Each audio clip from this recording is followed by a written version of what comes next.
Hi friends, welcome back to my YouTube channel Ajay Raghav abroad. उम्मीद करता हूँ आप सब लोग अच्छे होंगे और ज़्यादातर लोग मुझे भूल गए होंगे क्योंकि मैं काफ़ी टाइम से आप लोगों के टच में नहीं हूँ। मेरे कुछ हेल्थ इश्यूज़ भी हैं और भी कुछ रीजंस हैं और अभी हम उस प्रोसेस में लगे हुए हैं। अभी हमारे साथ में कोई ऐसी पॉजिटिव स्टोरी नहीं बनी कि अदर सैनिकन जोन से हमने किसी बंदे को इधर लीगल वे में ऑन वीज़ा बुलाया हो किसी सैनिकन जोन से। बहरहाल आज की वीडियो बनाना इसलिए ज़्यादा ज़रूरी है क्योंकि विंटर स्टार्ट हो चुका है।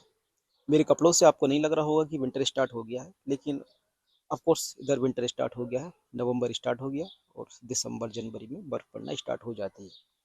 जितने भी टूरिस्ट प्लेस हैं ऑलमोस्ट वो बंद हो जाते हैं, जिससे जॉब्स की दिक्कत इधर आ जाती है। तो एक तरीके से आप इसको ऑफ सीजन बोल सकते हो। तो इस विंटर सीजन में क्रोएशिया जैसी कंट्री में बहुत ज़्यादा लोग जॉबलेस हो जाते हैं और वो जॉब सर्च करते हैं। पोलैंड ऑब्वियसली आपको पता ही है, एक जॉब का हब है। यहाँ पर सबसे ज़्यादा जॉब्स अपॉर्चुनिटीज़ हैं और हर तरीके की जॉब, यहाँ पर जॉब मिलना बहुत ज़्यादा ईजी है। आज आपकी जॉब गई, कल आपको जॉब मिल जाएगी। वो एक अलग बात है कि आप अपने सूटेबल जॉब सर्च करने के लिए 2-4 दिन, एक हफ्ता ले लो, लेकिन जॉब्स की दिक्कत इधर नहीं होती कभी भी। अब लोग इधर आना चाहते हैं अदर शेनिगन जोन से, खासतौर पर क्रोशिया, ठीक है, दूसरा रोमानिया, बुल्गारिया, माल्टा। इन 4 कंट्रीज की रिक्वायरमेंट सबसे ज़्यादा आती है, सबसे ज़्यादा क्वेरीज आती हैं। अब लोगों का सबका यही क्वेश्चन है कि भाई इधर हम कैसे आएँ, एक लीगल वे में हमारी एंट्री हो जाए। और कुछ लोगों का ये भी कहना है कि सर 1 जून के बाद भी यहाँ से लोग बंदे गए हैं पोलैंड के अंदर और वो काम कर रहे हैं और उनको पुलिस ने भी चेक किया है, उनके ऊपर कोई एक्शन नहीं लिया गया। इसके बारे में आप बताइए। देखिए, लीगल एंट्री तो आपकी इधर नहीं है, ठीक है, स्टडी वीज़ा, ठीक है, क्योंकि इधर जो लॉयर्स हैं ना, एक बहुत बड़ा बिजनेस था लोगों की टीआरसी कन्वर्ट करवाने का, वो बंद हो चुका है। उन लॉयर्स के पास में बड़े बड़े स्टाफ थे, बड़े बड़े ऑफिसेज थे, हैं अभी भी। तो उनको अपने खर्चे चलाने के लिए कुछ ना कुछ तो बेचना पड़ेगा आपको। तो वो स्टूडेंट स्टेटस के नाम पर आपका केस रजिस्टर्ड कर देंगे। हो सकता है उसके बाद में कोई रिप्लाई भी ना दें, या हो सकता है वो इन प्रोसेस आपको बता दें। स्टूडेंट स्टेटस की रियलिटी ये है, अगर आप स्टूडेंट बेस पर यहाँ पर आकर के काम करते हो पोलैंड के अंदर, तो 3 महीना आप एक लीगल वे में काम कर सकते हो। उसके बाद में आप लीगल वे में इधर काम नहीं कर सकते स्टूडेंट स्टेटस पर। अब उसमें चलो कोई बंदा यहाँ पर 3 महीने बिताने के लिए आ भी जाता है, तो उसमें क्या है, स्टूडेंट स्टेटस बनवाने के लिए भी आपका खर्चा आएगा।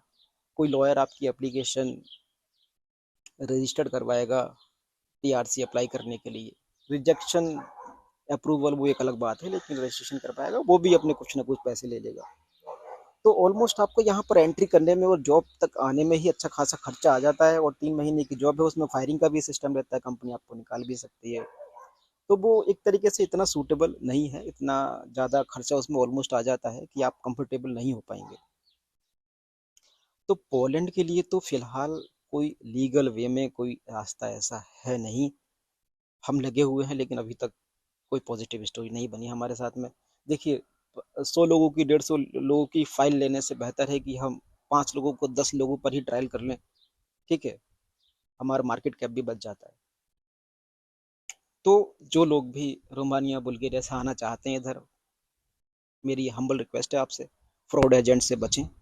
और अगर पोलैंड आप अपने खुद के रिस्क पर आ सकते हो, आना चाहते हो, ठीक है, कि भाई डिपोर्ट हो, जो भी हो देखा जाएगा।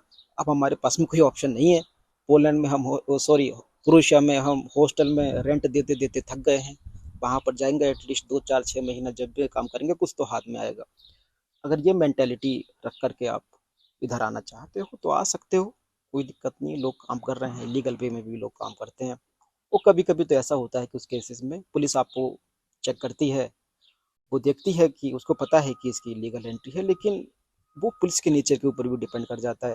कुछ लोग इग्नोर करते हैं कि चलो बाहर का बंदा एक गरीब कंट्री से आया है और यहाँ पर काम कर रहा है, छोड़, कोई दिक्कत नहीं।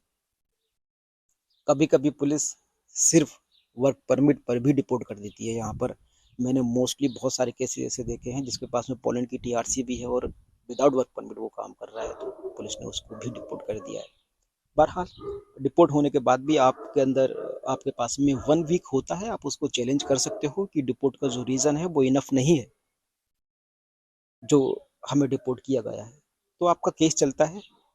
जब तक आपका केस चलता है, उस केस में भी आपको एक लंबा स्टे मिल जाता है इधर जॉब करने के लिए।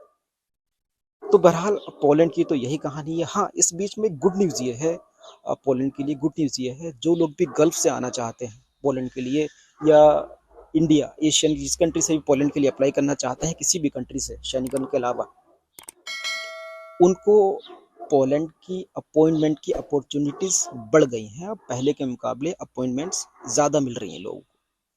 इंडिया में भी काफ़ी लोगों को अपॉइंटमेंट मिल रही है। गल्फ में भी लोगों को अप्लाई करने के बाद कुछ लोगों के साथ में ऐसा हुआ है कि उनको 4-4 5-5 दिन में अपॉइंटमेंट मिल गई है, और कुछ लोगों को 5-5 6-6 महीने में भी है। देखो, वो तो एक ड्रॉ सिस्टम है।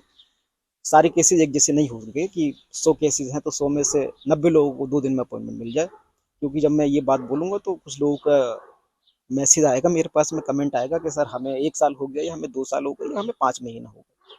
लेकिन बहरहाल, जब से इधर शेंगन जोन के लोगों की एंट्री बंद हुई है, तो उधर वीज़ा सक्सेस रेशियो बढ़ गया है और अपॉइंटमेंट मिलना स्टार्ट हो गई है लगभग ड्रॉ सिस्टम से, वीएफएस नहीं, ड्रॉ सिस्टम से।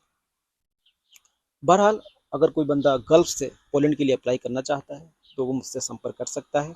मैं आपको डायरेक्ट कॉल नहीं उठा पाऊंगा क्योंकि मेरा शेड्यूल इधर बिजी है, जॉब भी मैं कर रहा हूँ, तो डायरेक्ट कॉल तो नहीं उठा पाऊंगा। आप मुझे वॉइस मैसेज डाल दें, हाँ मैं रिप्लाई आपको ज़रूर दूंगा। ठीक है, आपसे बात भी ज़रूर करूंगा। जो बंदा गल्फ से पोलैंड के लिए अप्लाई करना चाहता है, हम उसको वर्क परमिट में सारे डॉक्यूमेंट्स प्रोवाइड करवाएंगे। इंडिया, एशियन कंट्री, नेपाल, और फिर आसपास की जो भी कंट्रीज हैं शेनिगन को छोड़ करके, शेनिगन में तो हम देख ही रहे हैं अभी, अर्मेनिया वगैरह से कोई बंदा अगर अप्लाई करना चाहता है तो वो भी मुझसे कांटेक्ट कर सकता है। ये मैंने नंबर अपना स्क्रीन पर चला रखा है, आप मुझसे कांटेक्ट कर सकते हो। तो दोस्तों, आज के लिए फ़िलहाल इतना ही। ठीक है, आगे की अपडेट जो भी होगी ऑब्वियसली हम बताएंगे, क्योंकि हम अगर काम आपका करवाएंगे तो ज़ाहिर सी बात है 2 पैसे हमें भी बचेंगे, लेकिन हम उस वे में काम नहीं करना चाहते कि कोई बंदा देखिए 7 से 10 लाख लगा करके आता है अदर कंट्री से, इंडिया से, यहाँ पर किसी भी कंट्री में, भले ही वो लातविया आ रहा हो या क्रोएशिया आ रहा हो या कहीं पर भी आ रही हो, एक नॉर्मल रेट 5 से 7 लाख 8 लाख तक इतना लगा करके आता है। और हमारे किसी मिसगाइड की वजह से वो बंदा यहाँ पर आकर के डिपोर्ट हो जाता है, तो वो हमारे हिसाब से तो भाई हम तो ऐसा काम नहीं कर पाएंगे कम से कम। तो आगे चल कर के जो भी अपडेट होती है, ऑलमोस्ट 2025 चल रहा है, ये शायद 2026 में मार्च के आसपास पोलैंड दोबारा से एंट्री शुरू कर दे, क्योंकि इधर लेबर शॉर्टेज है। ठीक है, लेबर शॉर्टेज अब इतनी ज़्यादा है कि मेरे पास इतनी एजेंसियों के मैसेज आते हैं कि आप हमें वर्कर दीजिए, वर्कर दीजिए, वर्कर दीजिए, लेकिन वर्कर को भी यहाँ पर जो लोग ऑलरेडी पोलैंड में, उनके लिए तो अपॉर्चुनिटीज़ बढ़ गई है कि इतनी फायरिंग अब नहीं होती। और पहले लोग जॉब सर्च करते थे तो हर जॉब्स में आता था कि इंडियन एक्सेप्टेड नहीं है, अब वो भी प्रॉब्लम इधर नहीं है। जो लोग ऑलरेडी पोलैंड में, उनके लिए तो अच्छी बात है, लेकिन जो आना चाहते हैं उनके लिए सिरदर्दी अभी भी। बहरहाल, जो भी अपडेट होगी मैं आपको बताता रहूँगा। आज के लिए फ़िलहाल इतना ही।